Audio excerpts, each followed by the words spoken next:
I've always been a sick child. It was never bad enough to warrant a trip to the hospital, but it was always something that was hanging over me. I was smaller and less energetic than most kids my age. While they preferred to run around and play outside, I chose to stay inside and read. The slightest bit of activity was enough to exhaust me for days on end. It wasn't a bad life, but I can certainly see how it made me into the introverted person I am today. I took comfort in books, and I experienced the world through them. It wasn't until I turned 23 that I began to question myself. Everyone around me seemed to be getting married and settling down, but I wasn't. I had a few friends at work, but no one who I really hung out with in my free time. My family was gone. I lost my father at a very young age to a heart attack, brought on by a lifetime of high cholesterol. And my mother passed away from cancer shortly after I graduated college. My mother clung on to life for a few weeks before her body shut down. I remember my last memory of her in the hospital. She was so thin that it looked like the slightest breeze would take her from me. Her eyes were bright and feverish, and her skin was yellowed like the pages of an old book. The palliative they were giving her to ease her into her final moments robbed her of any coherent last words. She just stared at me with her glassy eyes as the end came for her. I clutched her hand in mine, but it was like she wasn't even there. I told her I loved her. She didn't respond. She just closed her eyes and let everything go. I decided that it was time for me to do the same. I had no close family nearby, or any real friends. I was alone in the world. I put in my 2 weeks' notice at the small company that was gracious enough to hire me fresh-eyed out of college, and left town shortly after my mother's funeral. In all honesty, I didn't want to stay there any longer. Everything reminded me of what was gone and what I was missing out on. After selling our house and settling the matter of her will, I had enough to get far away. I chose the countryside. I wanted to be alone with my thoughts for a while. I felt like I needed some time to work through everything and decide on my next course of action. My inheritance afforded me that privilege. In hindsight, I realized that this was the worst possible choice in my life. Living alone, with only my thoughts to keep me company, a mile away from my closest neighbour, only served to deepen my sense of isolation. I was alone with my thoughts, and I quickly realized that none of them were good. I think my mental state only quickened my descent into sickness. Everything began when I noticed a small mass on my upper left arm just underneath the skin. The growth was about the size of a pea, and I could move it around under my skin, about 1/4 of an inch or so in each direction. At first, I told myself it was just a fatty deposit and nothing to be concerned about. Under palpation, I experienced a slight discomfort, but no more than when manipulating any other section of my body. It wasn't until I noticed it was slowly growing that I began to get concerned. I eventually broke down and went to see a doctor, who assured me it was likely a lipoma or xanthoma and was nothing to be concerned about. He reassured me that it was more likely a symptom of high cholesterol rather than a sign of cancer. He explained that while family history and genetics had given me a bad hand, that didn't necessarily mean I couldn't live a long, healthy life. I was still unsure about the lump, which led to me asking if we could biopsy it. He reasoned that there was no real need to do so, that they were harmless. He advised me to cut back on my red meats and to come back if I noticed any change. I thanked him and left the hospital feeling comforted. That reassurance lasted about a month.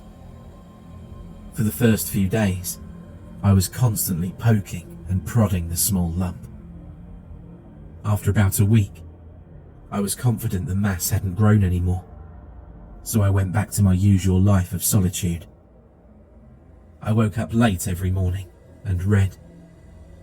I did some minor chores around the house and thought about what direction I wanted my life to go in and what field I wanted to work in. Sometimes I would go days without talking to anyone. Looking back, I now realize how unhealthy it was to isolate myself after my mother's unexpected death. I was stagnating, and I didn't even realize it.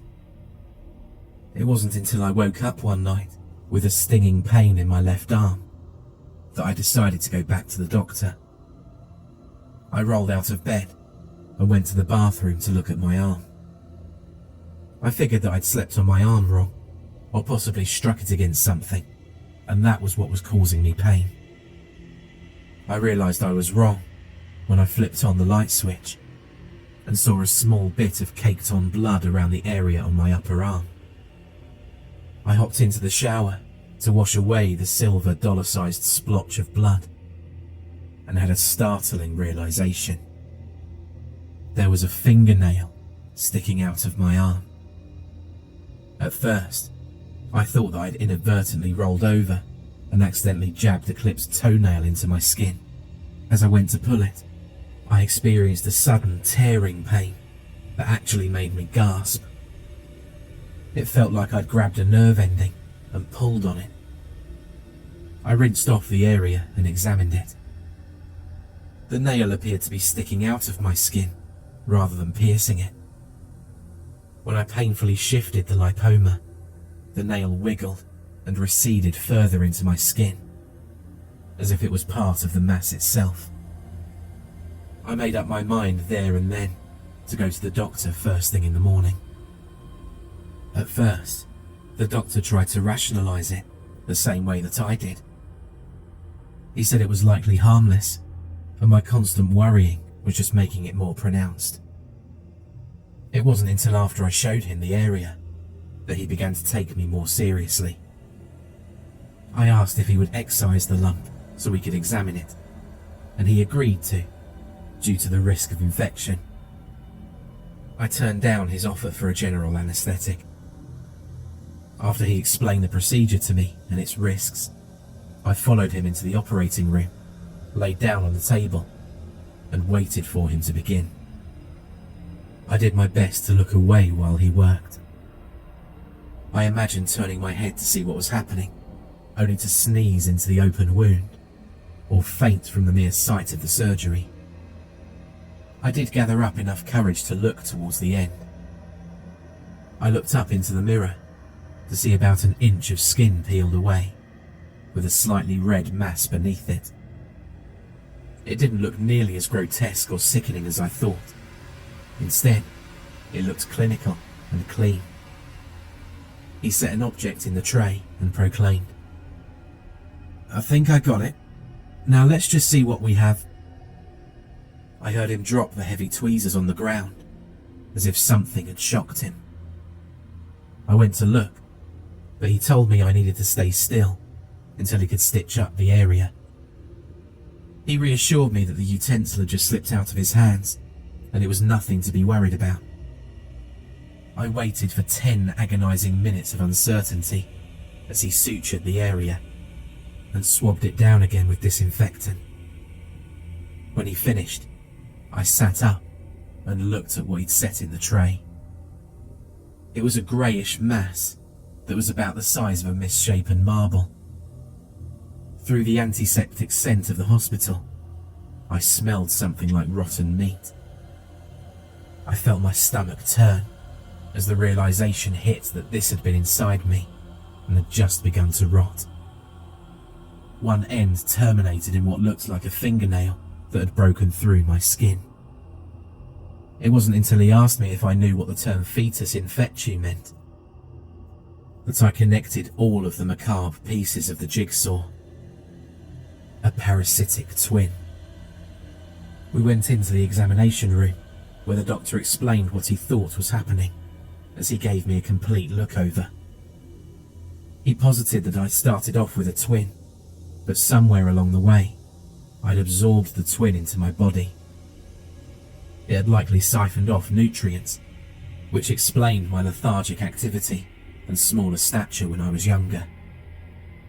He assumed that the mass had been reabsorbed by my body over the years, and there was likely nothing left except that small piece that we'd just removed. However, as he felt my back and his face turned cold, I knew that that was not what had happened.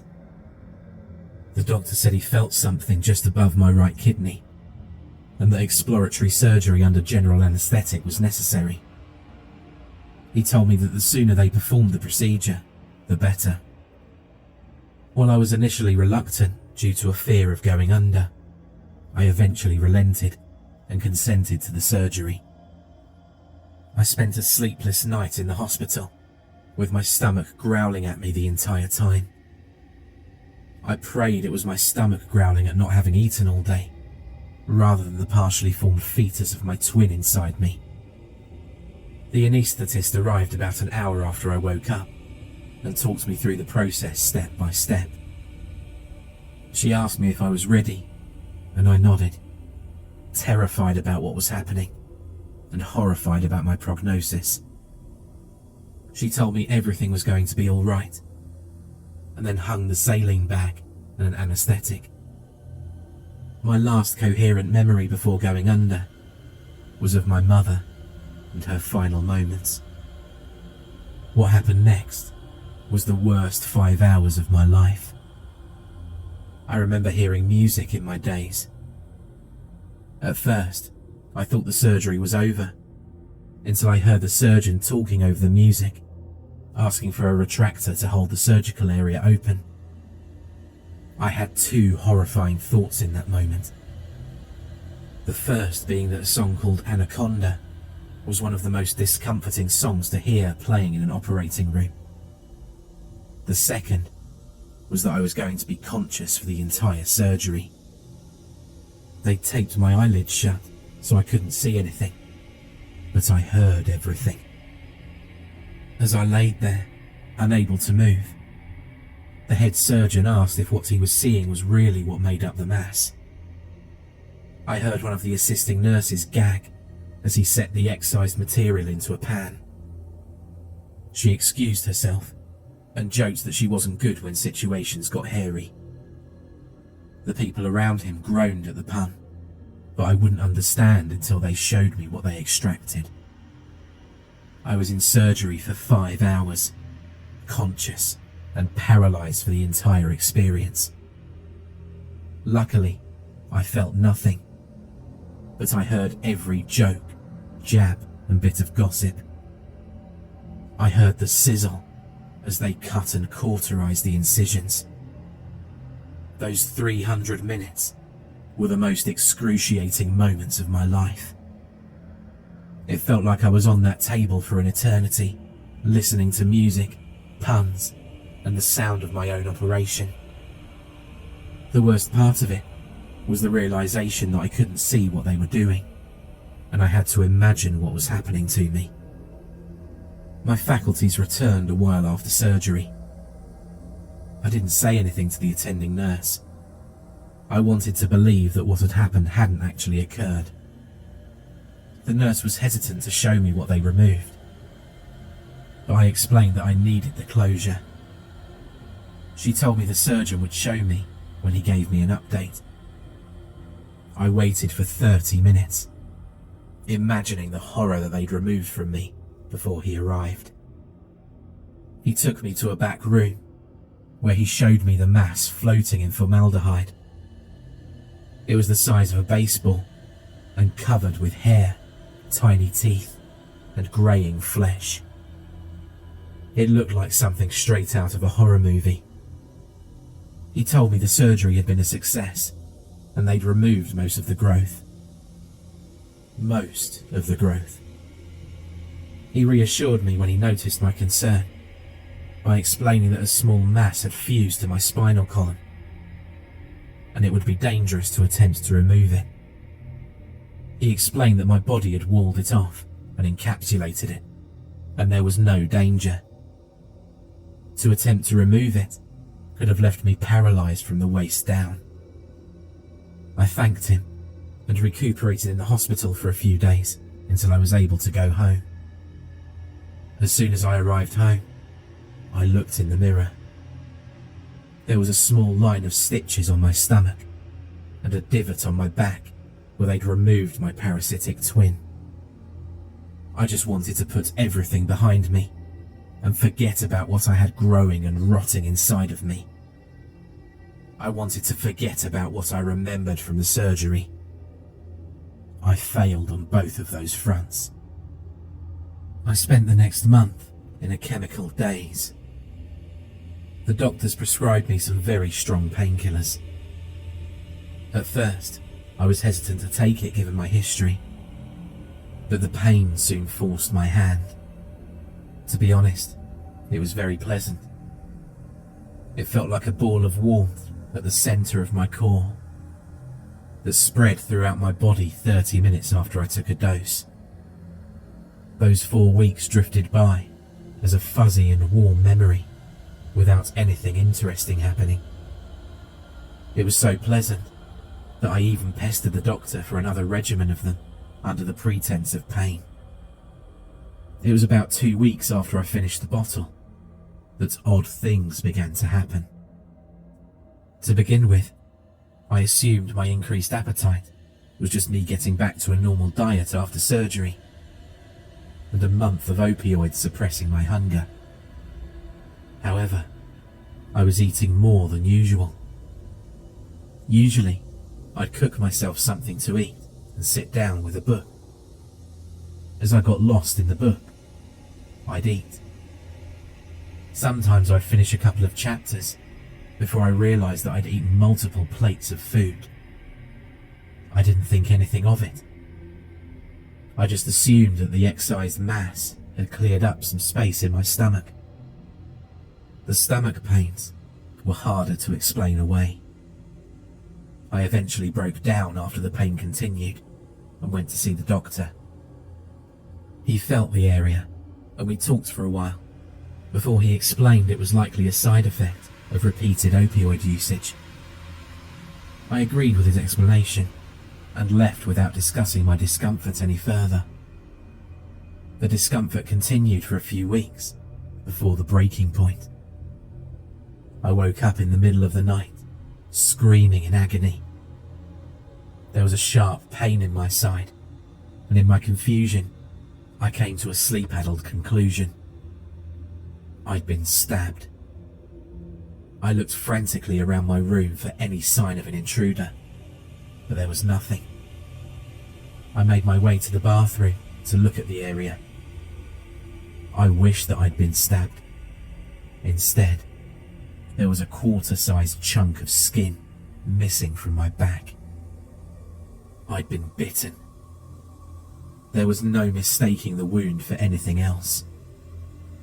I could see the area where teeth had scraped and cut into my skin, as if it had been pinched and torn into a ragged hole from the inside. I tried to block out the memory of what the mass that was removed from me looked like. It was an amalgamation of hair, greying flesh, and teeth. I won't lie, I had a complete mental breakdown when I connected all of the dots. I curled up in the fetal position and began to weep uncontrollably. It was all too much. A recurring thought bounced around in my head, like butterflies in the stomach. Why me? I started to have a panic attack on the cold tile of the floor. Why me? I began hyperventilating and couldn't catch my breath. Why me? I think I went crazy at that point, because the next thing I heard was this. It's okay. We're going to be okay. I looked around, half expecting someone to be in the bathroom with me, but no one was there. It wasn't until the voice repeated those words that I realized where it was coming from. It was coming from the hole in my back. Whatever was inside me was talking to me. I got up. I had to go to the hospital. I was having a psychotic episode and was likely suffering from another mass. As I headed towards the door, it spoke again, its voice no louder than the wheezing of a respirator. "Don't go. They hurt me." I don't know why I responded. If I had to guess, I'd blame it on the ridiculousness of the situation and my complete mental breakdown moments earlier. Something was growing inside of me, like a creature from an alien movie that could talk. I should have sprinted to the nearest hospital screaming, but instead, I spoke in a shaky, uncertain voice. "I have to. You're hurting me.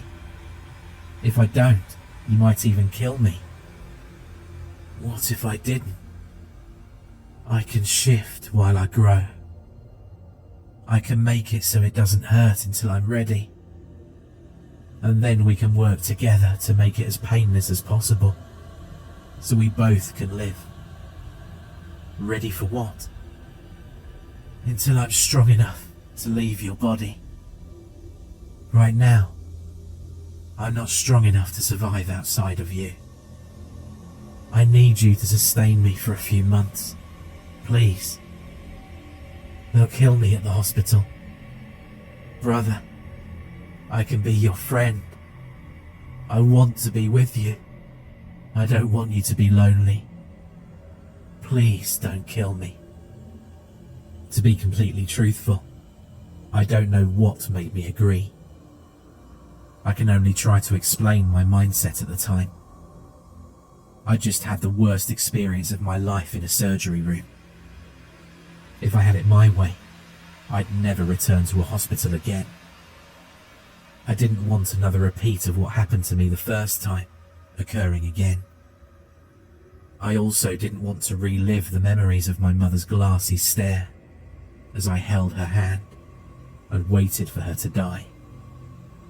The thing growing inside of me had promised it wouldn't hurt me. I don't know, but listening to that quiet tone was reassuring. It spoke in a way that reminded me of dogs whimpering and babies crying. The voice sounded weak and scared. I promised that I wouldn't go to the doctors. I think those reasons were what made me agree to the stupidest decision I've ever made in my life. The first few days were the most awkward moments. Every now and then, I'd feel it shifting inside of me and apologising when it moved in a way that brought me discomfort. It explained that the surgery had only mangled it. It would need some time to heal and regrow, as it was still in the fetal stage and could produce fetal stem cells to regenerate. It held up to its promise, and the pain I'd been experiencing for weeks went away. A large part of me was still driven to go to the doctor and have my parasitic twin removed. I think the only thing preventing me from doing that was how frightened the voice sounded, and the realization that I'd be murdering a living, breathing person. It wasn't until dinner one night that I felt any real sense of connection with it. I just sat down to have a cheap microwave dinner when the voice spoke. "What are you doing?" I was taken aback, as it had previously only spoken when it was apologising for shifting. I responded that I was eating and reading a short story. He asked me to read the story to him, and I did. I'd read a paragraph to him in between each bite of food. When I finished both the meal and the story, he asked if I could read him another one. We spent the entire night reading and discussing various stories. As I enjoy multiple genres, I read a wide range of stories to the voice as it quietly listened. It wasn't until the sun crept in through the blinds that I realized how much time had passed. I'd lost track of the time while talking to my twin. We read dozens of short stories and spent hours talking about the ones we liked best. I went to bed after I promised my companion that we'd continue this later. It became a daily fixture of our lives. Sometimes the voice would talk to me as I did chores or cooked a meal. I'd always sit down for the meal with a book, and I'd read aloud while I ate. Sometimes I'd have to stop and explain an event to them, but most times they just listened quietly and waited patiently.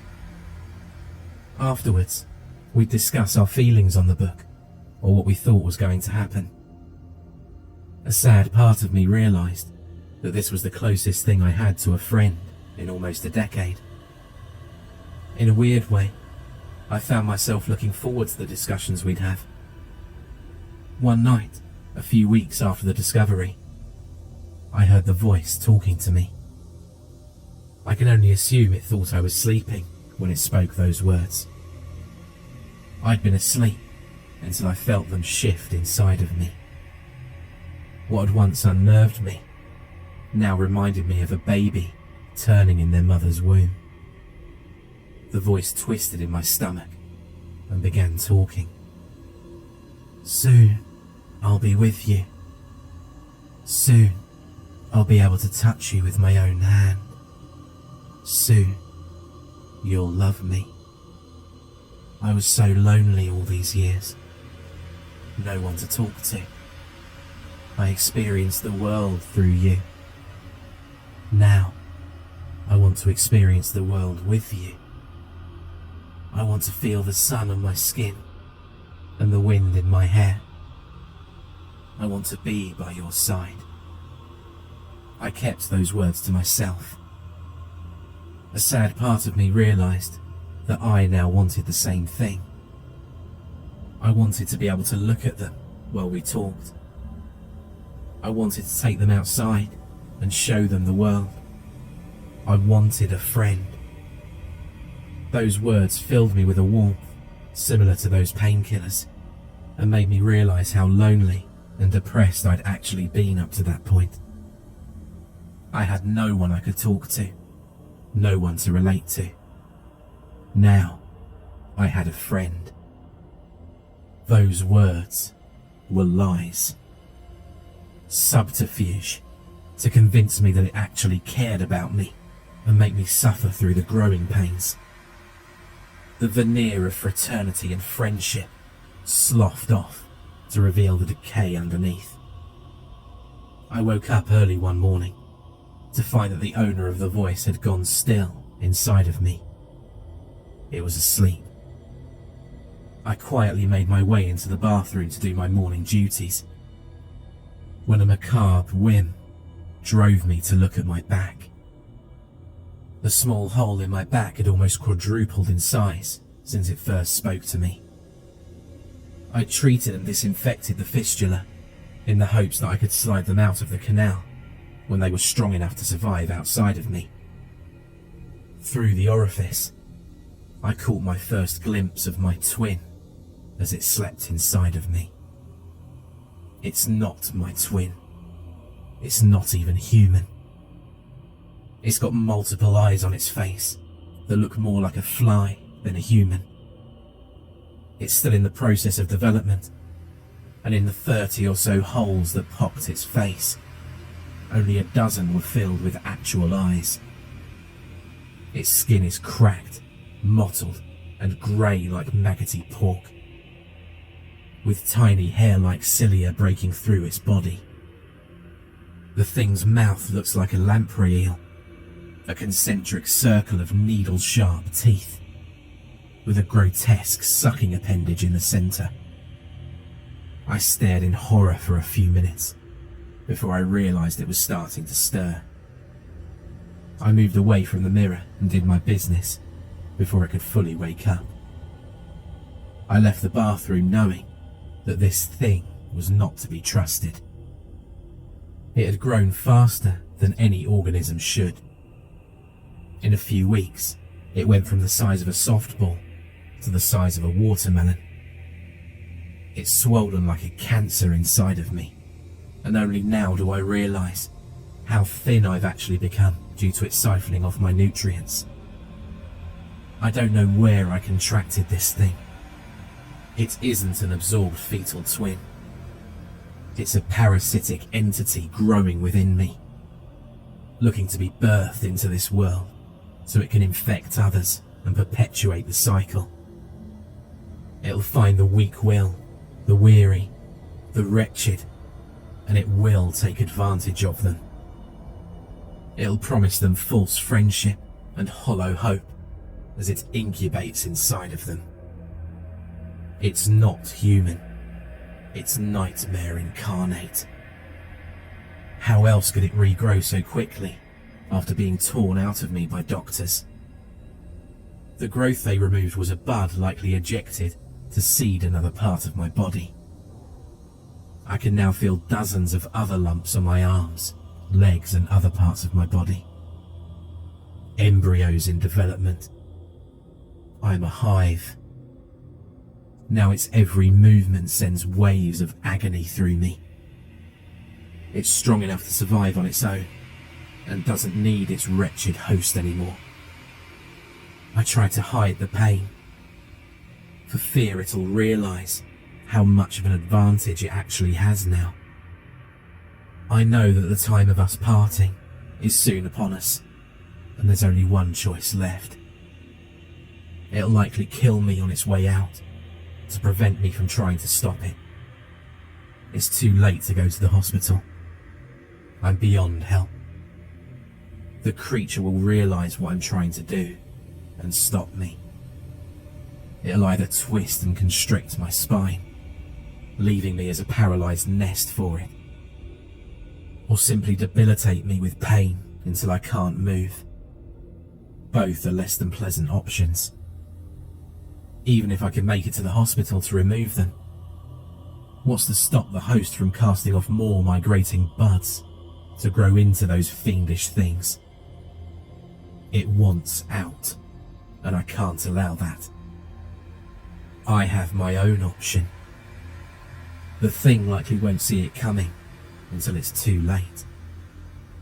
On to why I'm telling you this. I always wanted to be an author. I spent so much of my life reading that this seems like a logical progression. I don't know if it's irony, or if it's just the fumes from the gasoline getting to me, but I've poured around the house that have now soaked into the rug, coated the walls and furniture. But it seems comical that the only story I've created is about the end of my life.